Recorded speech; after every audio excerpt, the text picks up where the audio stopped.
Astrocast.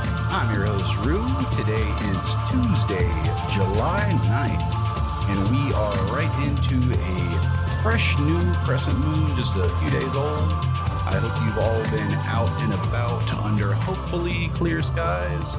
I know that I have certainly been getting busy. I actually made it out to the observatory last week, which I was quite happy to do because it had been a little while since I've been there. And I, obviously am a big fan of everything that happens down there, but it's really just a special place for me to go whenever I've got a free night and I want to go down and, appreciate really nice skies, because where I live here in Charlotte, North Carolina, we do not have nice skies, unfortunately. We just recently had the terrible honor, I guess you could say, of moving from a Bortle 6 to a Bortle 7. So it is official now out here in Matthews, North Carolina, which is just like a small borough of Charlotte. We are now considered a 7, which is a shame because when I just moved into this house that me and my wife purchased about 2 years ago, we were a 6, and it has gotten even grayer outside, unfortunately. So thank you for joining this week. Obviously, I was not here last week, and there is a good reason for that. If you're currently listening, as per usual, through Spotify or Apple Podcasts or wherever you like to listen, I do want to let you know this is our first week of having a video episode of the podcast. So if that's something that you would like to check out, please check the show notes, and I will have a link to the YouTube show where you can go and watch that. Just to cover a couple of quick things with this, the audio podcast is not going anywhere. That's obviously my bread and butter for the show. I invented it to be a podcast. I do realize there are plenty of YouTube channels out there to watch that probably cover a lot more interesting stuff and get out in the field and yada, yada, yada. This is still a podcast. I'm still going to be a talking head, giving you information about astronomy, giving you tips and tricks, etc. So nothing's going to change in that regard. My hope is to bring in more listeners, just because, YouTube has so many more listeners than a podcast generally does, except for, obviously your real popular podcasts have, millions of listeners, but that ain't me yet. But that being said, we are doing quite well, and I thought this would be a good way to spread the word a little bit and get people, watching the Astrocast a little bit more. So what am I going to do with this video, you might ask? I've got plans. One of the chief among them is I would like to be able to show you guys photos behind me as we go throughout the show. So sometimes there are also times when a visual aid would be incredibly helpful, if not 100% necessary. So when that does come along, I'll be glad to be able to give visual aids. And I'll obviously do my best to describe it as well for the audio only listeners. But it's just a little extra something that I thought that you guys might enjoy if you do tune into the show every week. And if you want to, share it with a friend or family member who might be interested in astronomy, I would greatly appreciate that. So all that being said, I do want to thank, we have a new 5th member to our Patreon, and he actually just joined yesterday. I shot him a quick message and I haven't gotten a response back. I sent him a link to the Discord server, because we do have a Discord server. So thank you so much to David for joining. We really appreciate that. And like I said, we're up to 5 Patreon subscribers now. So that's really awesome. You guys are helping support the cost of the show so much. So from the bottom of my heart, I thank you for that. If you'd like to help support the show, you can do that at patreon.com/the Astrocast. So what have you guys been up to? I know that in Charlotte, we have been through an absolute hellhole of a heat wave this past week. So we actually hit a record high temperature. I know on the heat index a day or two ago, it said it was 111 degrees. That's not normal. That is not normal at all. And it's just getting so stupid hot everywhere. I did manage to get down to the observatory on Monday night, and as the sky gods blessed us. It was actually a really beautiful night. It got cool enough out to where no one was sweating. There weren't a lot of bugs out. It was new moon, which is awesome. Every time I go down to the observatory, I generally try to do it around new moon because I go because I want to see the Milky Way, and that's when it's the most visible, obviously. So that's when I generally go. And we've got like Bortle 4 skies down there, so very good skies compared to what I have here in Matthews. So while I was down there, I ran into a few friends. If you aren't a member of your local observatory, I would highly encourage you to join. If you're like me and you're in your, late 30s, early 40s, or, even if you're not in your 30s or 40s, if you're in your 20s or even teens these days, it can be difficult to make good friends. It's hard finding like-minded individuals in this world. It's funny because as much connection as we have now through social media and instant messaging and everything else, the more disconnected that we feel, it seems like. And it's just hard to connect with people that have the same kind of hobbies and interests that you may. And I have found many friends since I've joined the observatory that indeed have a lot of the same hobbies and interests that I do, which is super cool. And I ran into a couple of them while I was there. Debbie was out. She is a lady, her and her husband actually purchased an RV, and it's called Nebula, and they take it on trips, and it's kind of their mobile observatory. They can sleep in it. It's got a bathroom. It's really cool. And it's actually got me rethinking my initial plan to purchase land up in the darker part of North Carolina up towards the mountains. And I'm actually considering an RV now as well, because, if I had an RV, I could take that to any star party across the nation. So I could go to Okie Tex and stay for a week and not have to pay for a hotel. I know that they have, camping arrangements, et cetera. You don't necessarily have to have an RV, but hey, it sure would be nice to have one, right? And there are some downsides too, as well. Obviously, you do have to pay for maintenance and upkeep, but I'm just imagining how much maintenance and upkeep would be on an entire property versus an RV. And it's something that I'm definitely thinking about. So it's nothing I can do this year or anything. It'll be 2 or 3 years in the future before I'm able to even consider such a thing. And a lot of that will depend on the child situation, because me and my wife are trying to have a baby. So depending on how all that turns out will kind of foretell the future. So anyway, I was helping Debbie out, and she had her, let's see, she's got an AVX mount that had a beautiful William Optics telescope on it. And she had that pointed up at the Pelican Nebula, I believe. And then she was taking her first shots of the Milky Way that were tracked using her Star Adventure Pro, or Star Adventure GTI rather. And I have that same mount, so I was, excited to get her take on it. And she had initially said she wasn't that big of a fan, but I think she honestly just hadn't had enough time to mess with it. Because I told her, like, when I first got it, I wasn't really too sure about it either. But after I figured out exactly how it works and got it dialed in, I get phenomenal guiding out of that little mount. It's not uncommon at all for me to get all the way down to like 0.5 RMS auto guiding. So that's pretty great, all things considered. But I helped her out because she was having some issues. She's still learning how the ASI air works and everything. So I was trying to, be my tech assistant help guy role that I'm so used to playing, that I do in real life as well. And I gave her a hand with that. And she had a 14 millimeter lens set up on her, I believe it was a Nikon camera. I think it was a Nikon, because I would have known it better if it was a Canon.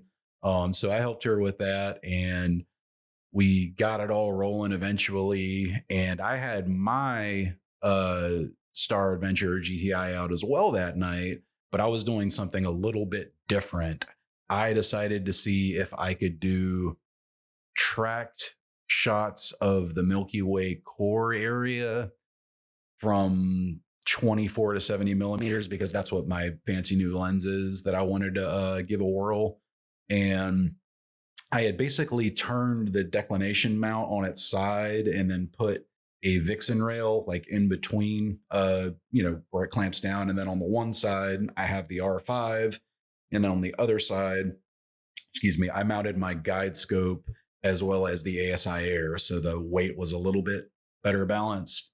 Um, and it took a little while, but I eventually got it all set up and connected correctly.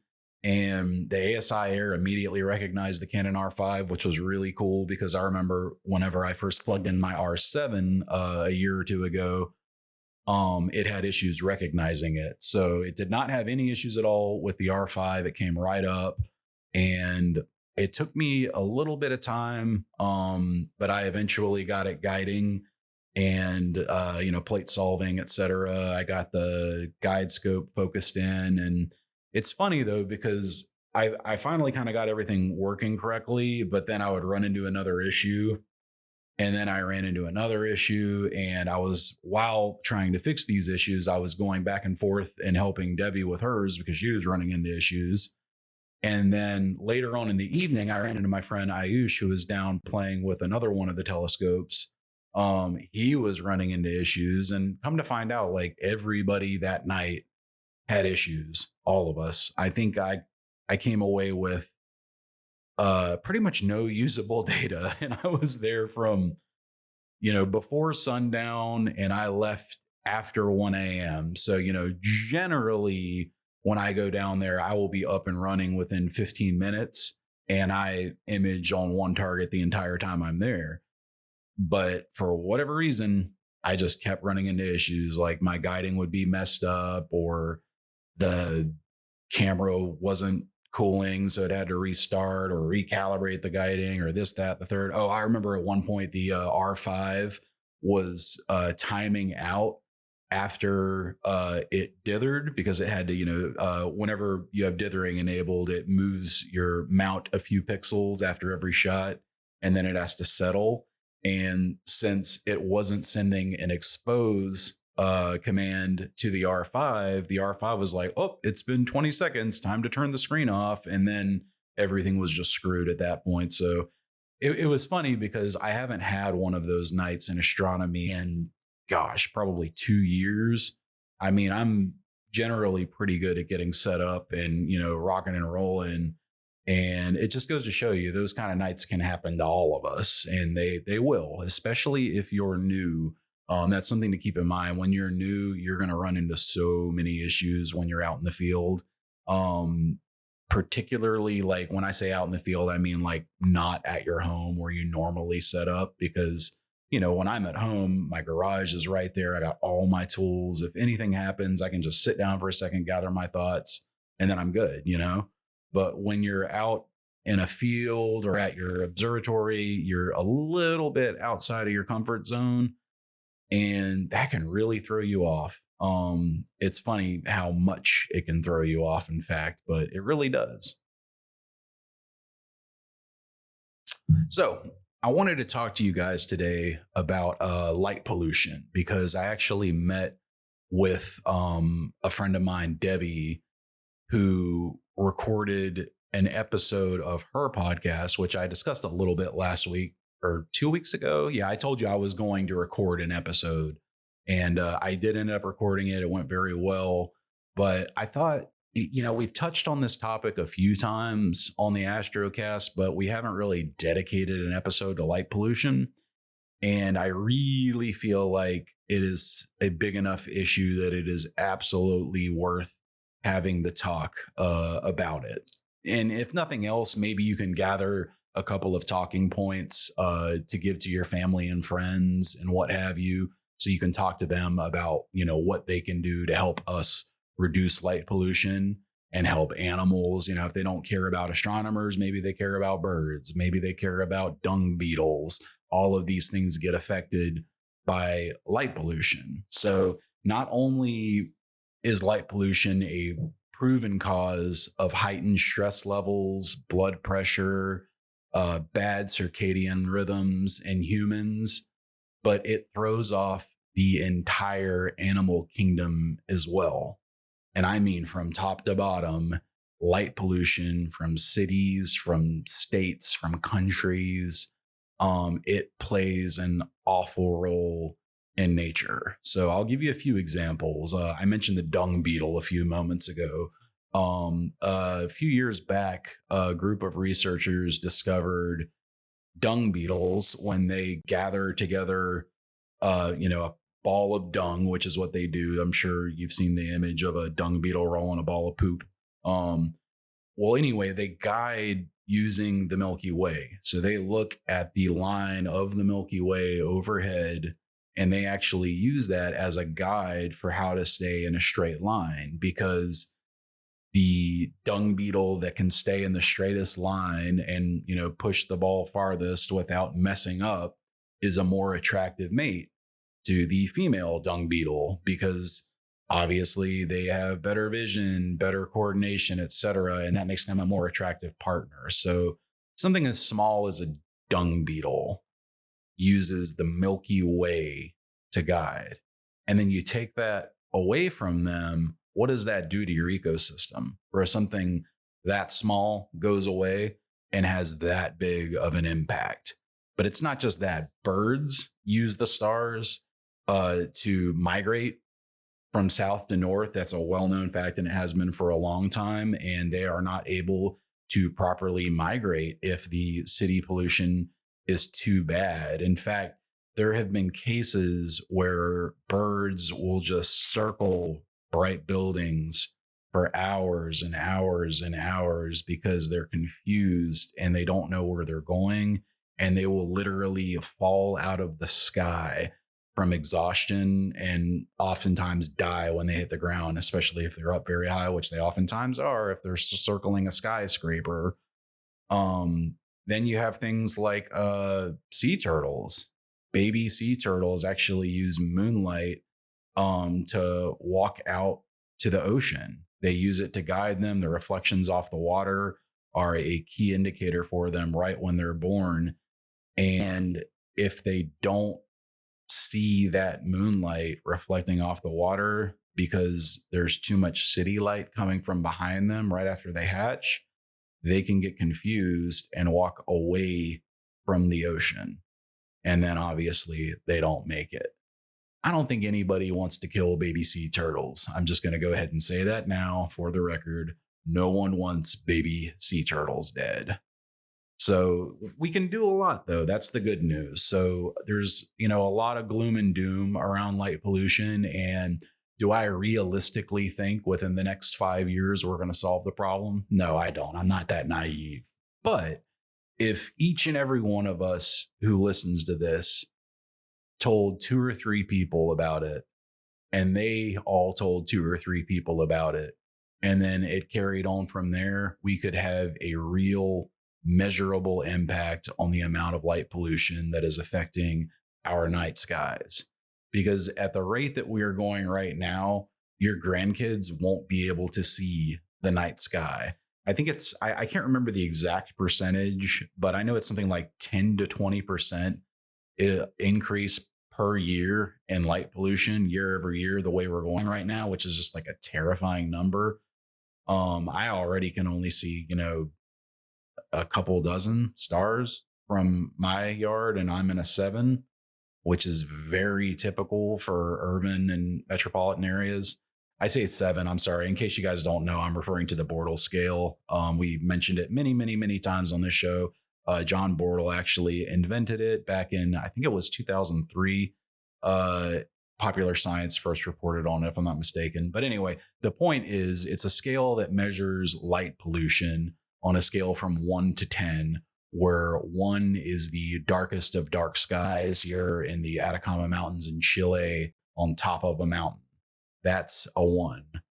And then 10 would be Manhattan, on a holiday with all the buildings lit up as bright as they can go, and all you can really see are planets and the moon. That's all you can see at night. That's going to be a 10. So the vast majority of us in the urban and suburban environments that we live in these days are somewhere between 6 and 8. I'm right slap dab in the middle at a 7. And I got to tell you, it's not cool here. Particularly after you make a trip out to a true dark sky site, which is something I encourage everybody to do at some point in their life. Because I'll tell you, I was 38 years old when I saw the Milky Way for the first time. Let that sink in for a sec. 38 years old. I'm an astronomer. I'm 38. I've always been somewhat interested in the stars. I got really big into them 4 or 5 years ago. But to be the age that I am and never having seen the Milky Way before is kind of crazy if you think about it. So just something to consider. But anyway, with that being said, what can we do to fix this problem? There are a lot of little things that we can do. Some are simple, some are more complex, but I would think the vast majority of these anybody can do. And when you're thinking about light pollution and how to, help reduce the issue, don't think about just at home. It's really important that we think about our businesses too, because there are a lot of small businesses in America, North America, all across the world, Europe as well, if you're listening, Australia. I know I got a few people down there that are listening. Our businesses give off a ton of light pollution. In fact, I'd be willing to bet they give off a lot more than residential areas do, particularly with like the advertisements and billboards and things like that. So anyway, simplest steps that you can start to take at home: install motion detectors wherever you can. So if you can't turn your lights off, excuse me for a moment. All right, sorry about that. If you can't turn your lights off, go ahead and install motion detectors, because then they will be off until something moves across them. And usually it's going to be wildlife, a deer, bird, something like that in my yard. But I get it. We're all worried that a criminal might come into our yard and we want to know if he does. There you go. Honestly, a motion detection light is going to let you know something is there way more than a regular light ever would. Just think about it. Your regular light, it's on all the time, right? And you can think of it as a deterrence, I suppose, but it's not really if it's always on, because you're not going to see it flash. Therefore, you're not going to know if somebody actually walks in. And not for nothing, but in this day and age that we're living in, cameras are so cheap. You can buy a 4-pack of Blink cameras that are wireless and have built-in night vision for like $200.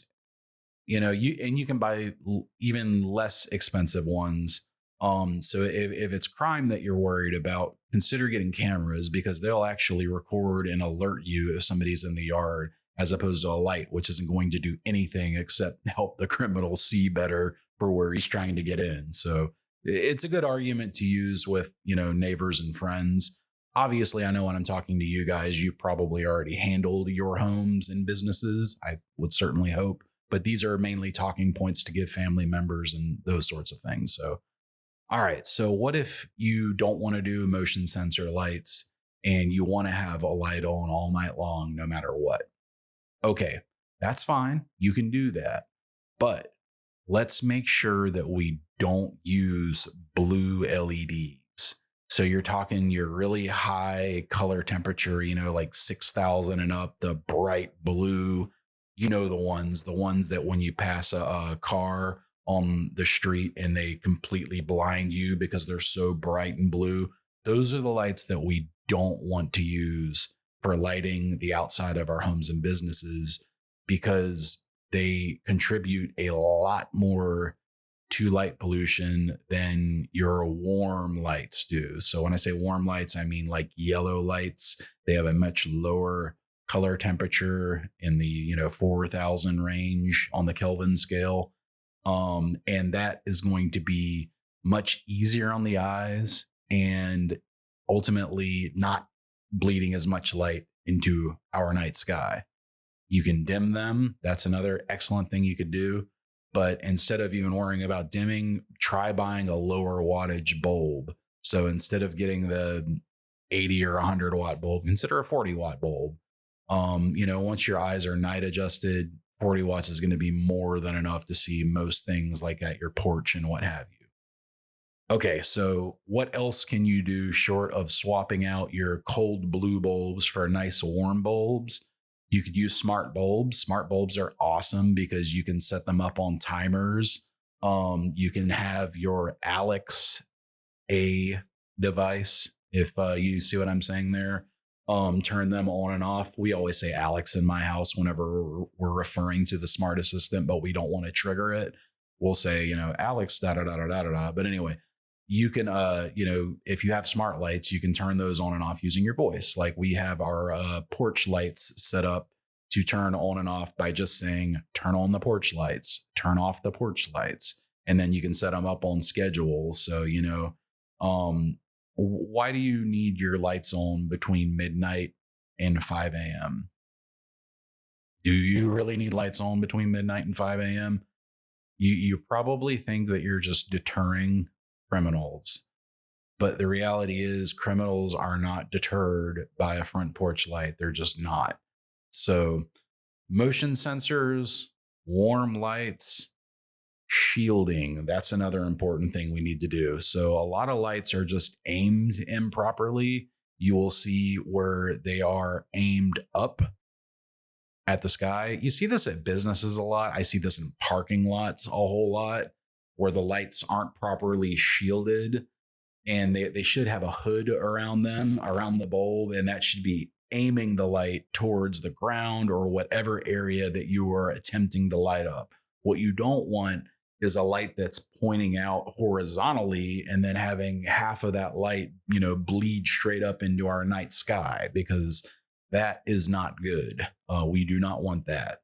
So shielding the lights and aiming them properly is another huge thing that we can do. So, all right. Sorry, I had to reset the camera there. Another little issue with having the podcast be a video as well now. So fun stuff.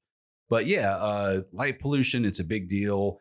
It is the only type of pollution that is completely and instantly reversible. You can't say that about any other pollution in the world. Maybe sound pollution, but I don't know if that's true. I don't know if you could completely and instantly reverse sound pollution, because there's so many industrial things that are going to make sound that we can't just say, okay, we're no longer going to run our mills anymore, because there's nothing we can do about that. Airports, for example, okay, we won't fly anymore and that'll stop sound pollution. That's not going to happen. But turning lights off, we can do that. We can absolutely do that. So talk to your friends, talk to your family, and let's work together, man. I found out Debbie, the person that I went on the podcast, the Backyard Naturalist, for a week ago, she actually got our town of Matthews to commit to a reduction in light pollution by showing up to one of the town meetings with, actual data. And, they haven't done anything yet, but they have committed to doing it. So it's a start, at least. She's actually told me that she's going to kind of make that a point of interest for her over the next year. And I think I'm going to climb on that mountain with her, because I would love to see if we can get the skies a little bit darker around here.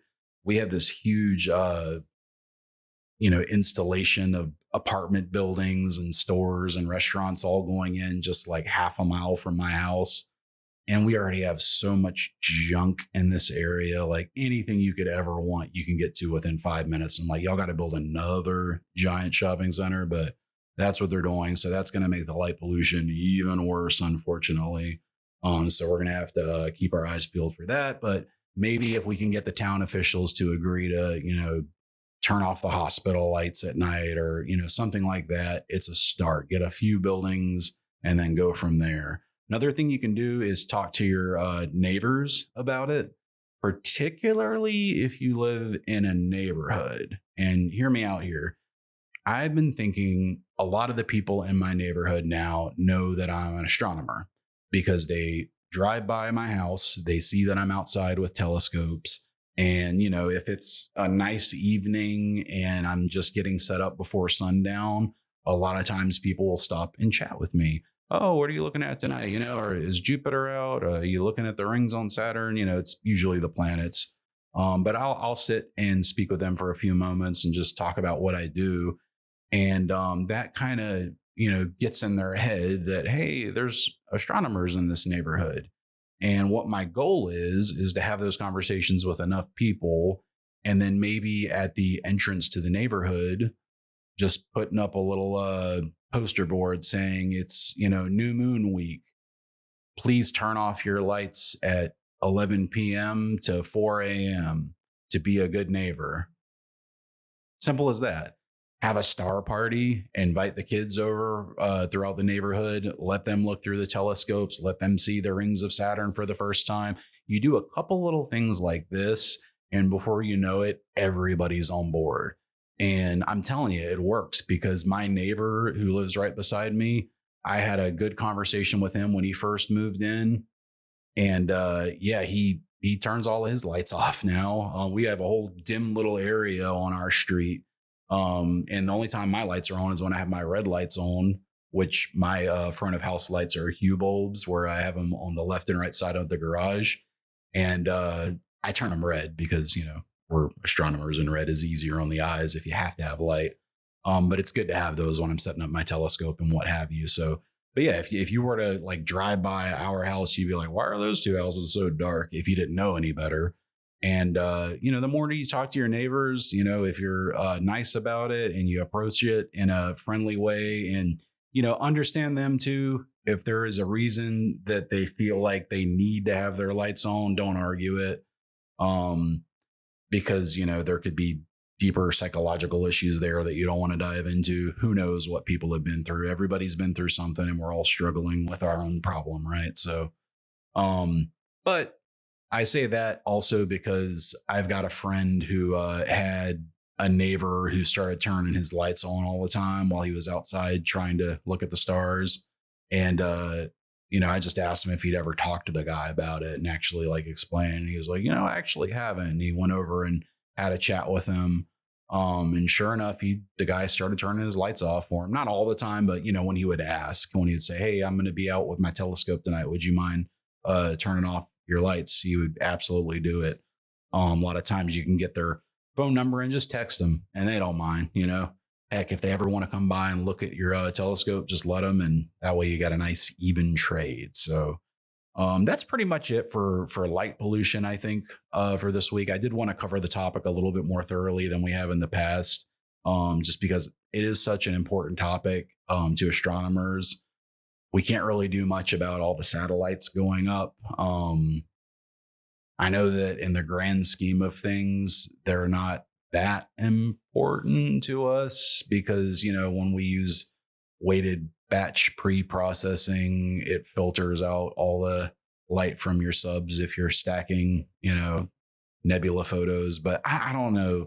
I know that that's the case. And yet I still I can't stand it when I get like 5 satellite trails in one photo. It really worries me. And what is it called? Kepler syndrome, I believe. That's like the description of the catastrophe that can happen in space with the more satellites that you add. So essentially, the idea behind it is if you've got 20,000 satellites in space orbiting Earth, and one of them strikes another and then breaks apart, those pieces run into 4 more satellites, and then those break apart, and then those break apart. And it's a terrible chain reaction where it keeps getting worse and worse.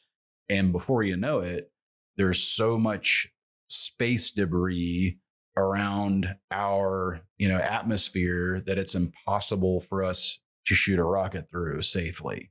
And then you're trapped. And I'm not saying human ingenuity couldn't figure out a way to get out of a situation like that, but do we really want to put ourselves in that situation in the first place? I think Elon Musk says he wants to launch like another 50,000 satellites to his constellations within the next few years. They're already talking about advertising via satellites.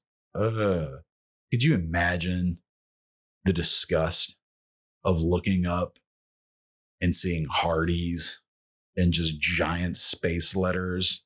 Do you know Sony owns a patent where with their smart TV, this is actually true. This is the funniest thing. So they own a patent that will let you skip ads by shouting the brand name. Pepsi. Just shouting Pepsi at your television at 3 a.m. Pepsi. Pepsi. That would be freaking hilarious. But God, I hope it doesn't come to that, because that is such a dystopian hellhole that I do not want to be a part of at all. Sorry, talking so much gets my throat dry and I have to pause to take a little sip of water here and there. So, yeah, the satellites are not great. But you know, it is what it is. I don't think we can do too much about that yet, but I know that we can do a whole lot about light pollution. So keep that in mind.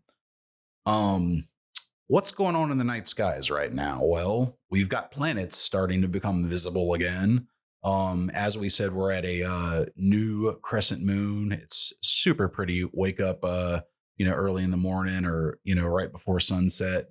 Check it out. Or right after sunset, I should say. It looks like this week, Venus and Mercury are kind of what is it called? Occultated to the left and right of the moon just after sunset, which is really cool. And it's looking west-northwest, like towards the area of Castor and Pollux, which are still visible just barely on that west-northwest horizon just after sunset. So you can check that out this week. That's pretty cool. And then there's actually a really cool asteroid that is visible. And I think it's the biggest known asteroid. What is it? 1 Ceres. Yeah, so it's at opposition in the handle of the Sagittarius teapot. So it's magnitude 7.3. So it is in binocular range. So if you've got binoculars, you should be able to find it. So definitely check that one out. It should be, like I say, visible in your binoculars, and a super fun thing to take an image of if you're doing astrophotography. I've actually been thinking more and more about photographing asteroids and comets in astrophotography. Obviously, I've done, several comets over the years. Anytime there's a comet in the news, I always try to, get a photo of it. Some are better, some are not as good. I kick myself so hard for missing Neowise, because I got heavily into astronomy just after Neowise. Actually, right when I was getting back into astronomy, I knew Neowise was up, but I didn't know enough about astronomy to even consider like waking up super early in the morning and going somewhere with a low horizon. I just wasn't there yet in my journey. And I hate that, because it was the last, great comet, and we haven't had another one since. We had the God, I can't even remember the name of it. Not Pons Brooks, but the one that we had last year. Everybody took a ton of photos of it, including myself. And that was good, but still not a great comet. I wonder often when we're going to have our next, Halley's or Hale-Bopp, you know what I mean? Something really, truly impressive that will be highly visible and not just right on the horizon, just before sun's down or just after sunrise. That seems to be how it always goes. But, we can't control the heavens. They come to us when they're ready in due time. And that's just how it is. So, that being said, we are thick and heavy into Milky Way season. Last show, we went over a lot of cool nebula targets that you can check out in the Milky Way. And I hope that you guys have been doing that. I actually imaged the Elephant Trunk Nebula the other day. And it came out pretty cool. I'll actually, you know what? I'll put it up on the screen over here if you guys want to see the image. That'll be pretty fun to do. And just a reminder, if you guys want to have me display your image throughout the show for the video version on YouTube, email me your photos. So you can email them to ruastrocast@gmail.com. Or feel free to send them to my photography website, which is ru@qcru.com. That's Q as in Queen, C as in City, Roo at qcroo.com. ROO is Roo. But anyway, shoot me those photos if you want, and I will put them up in the background. They won't be used for anything else. Scout's honor. But anyway, if you want to have them displayed, just shoot them my way. But yeah, the Elephant Trunk Nebula. I had shot it before on my 80 millimeter doublet a couple of times.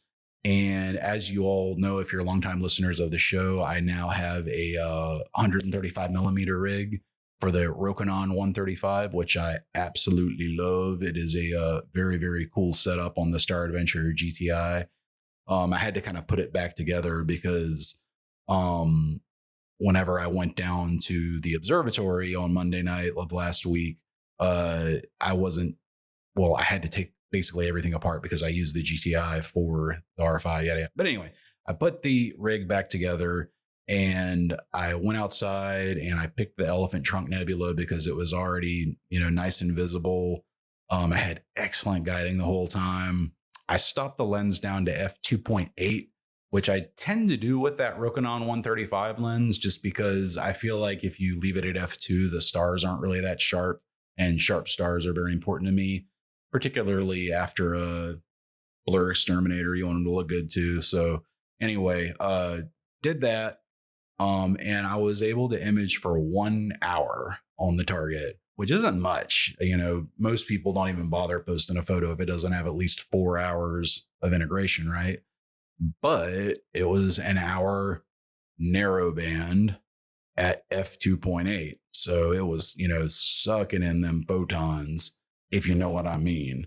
And it actually came out really good. I was actually very happy with the end result for what it was. I did a Hubble Pallette on it for the color, narrow band imaging. I actually used Lukomaticos. He came up with another awesome duoband tutorial for PixInsight, and he gives you access to all the tools and everything. I've shouted him out on the show before. Another shout out to you, Luke. Thank you for all the awesome work that you do. And I'll link to his video as well in the show notes if you want to check that out. But anyway, he had an excellent tutorial. I took my time and really went through it, used all the tools that he had linked to for getting the dual narrowband channels to stand out separately, your oxygen and your hydrogen. And it came out beautiful. So I'm really, really happy with that. And I was using my 294 MC Pro.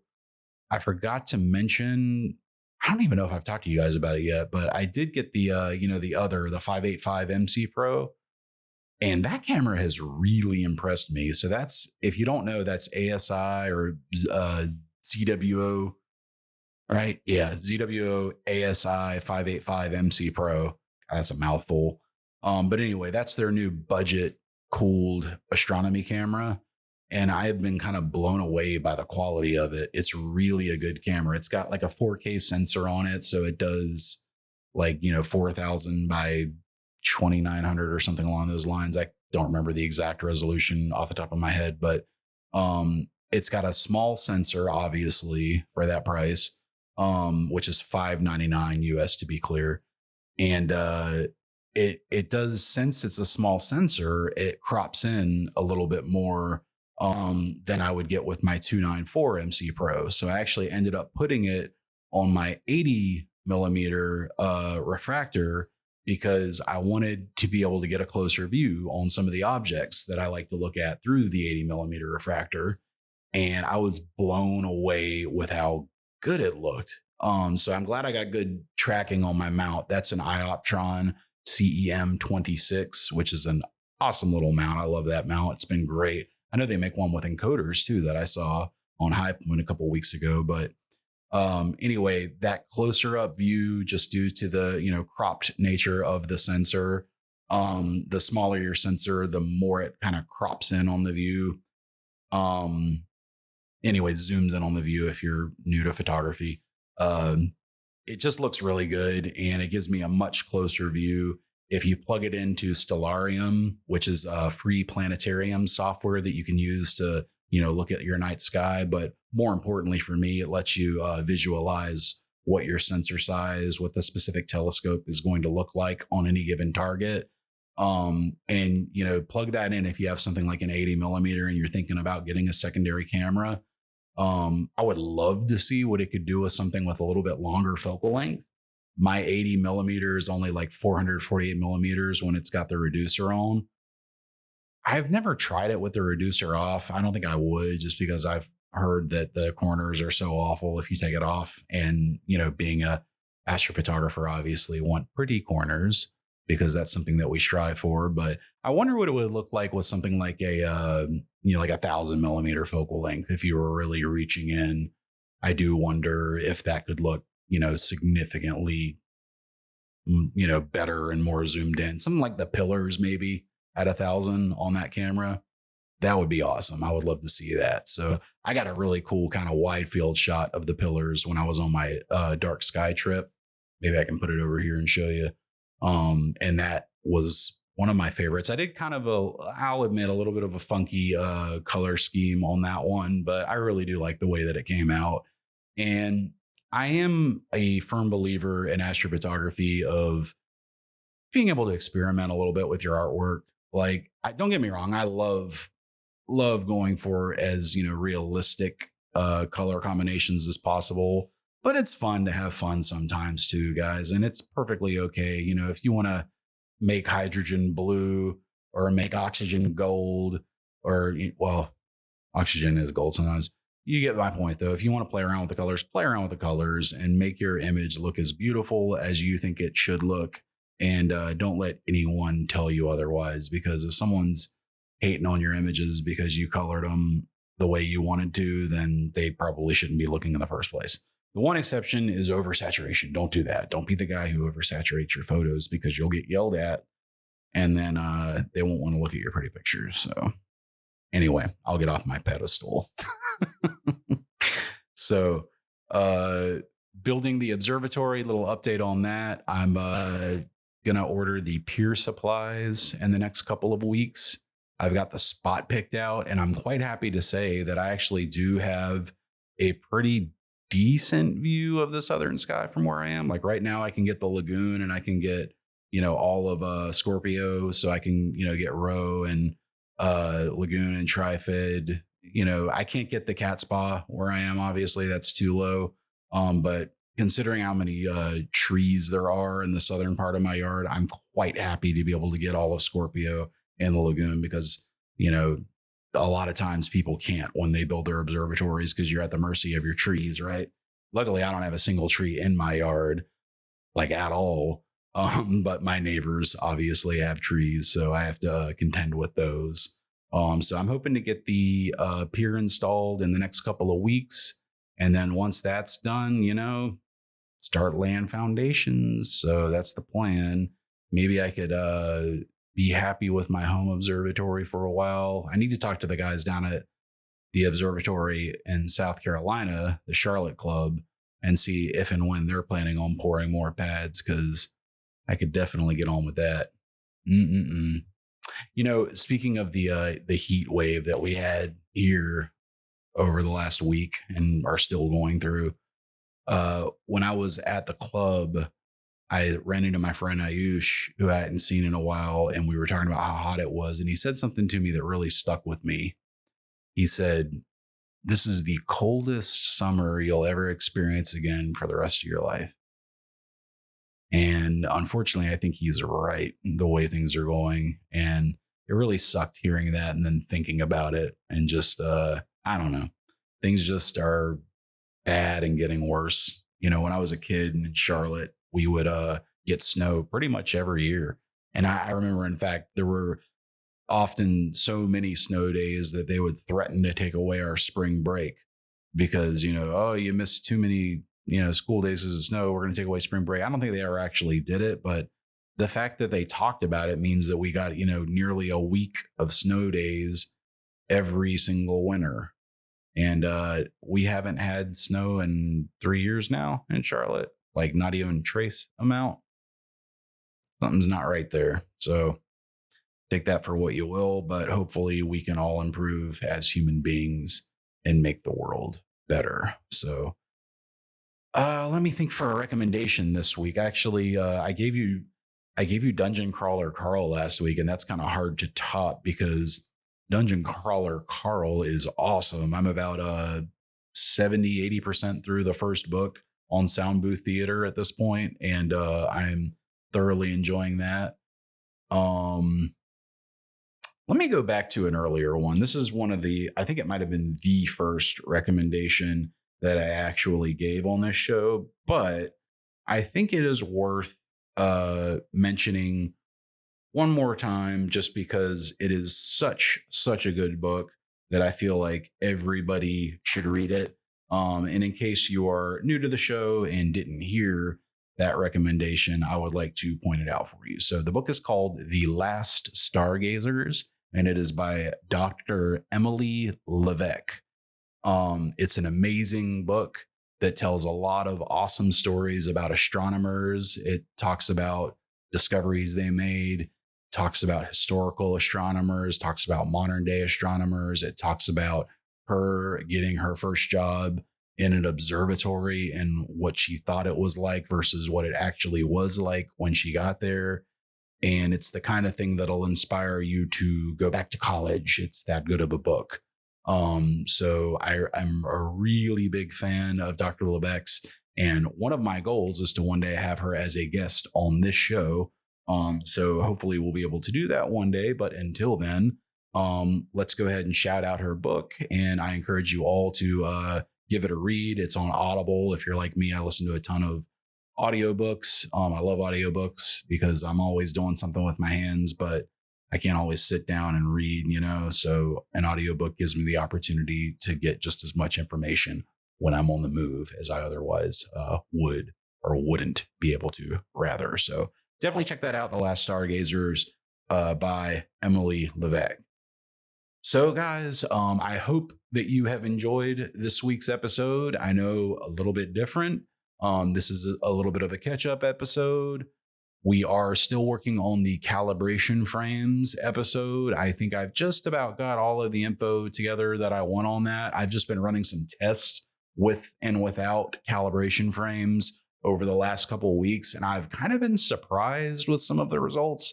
I won't get into it right here and now, but yeah, surprising results. I've always taken calibration frames throughout my astrophotography career, and going through and not using any darks or flats or bias frames for the first few times, spoiler alert, but I was kind of shocked at how good some of the photos can be, particularly if you have very clean glass and you're able to reduce gradients before you start imaging.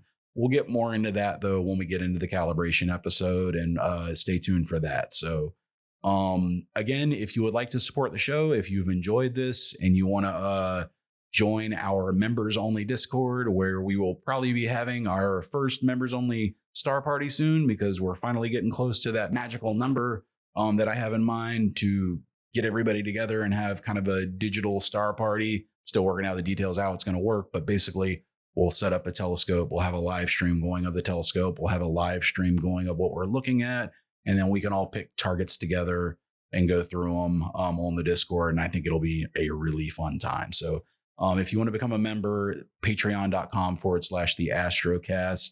We have levels at $1 and $5 per month. So definitely check that out. My website has relaunched. That is qcru.com.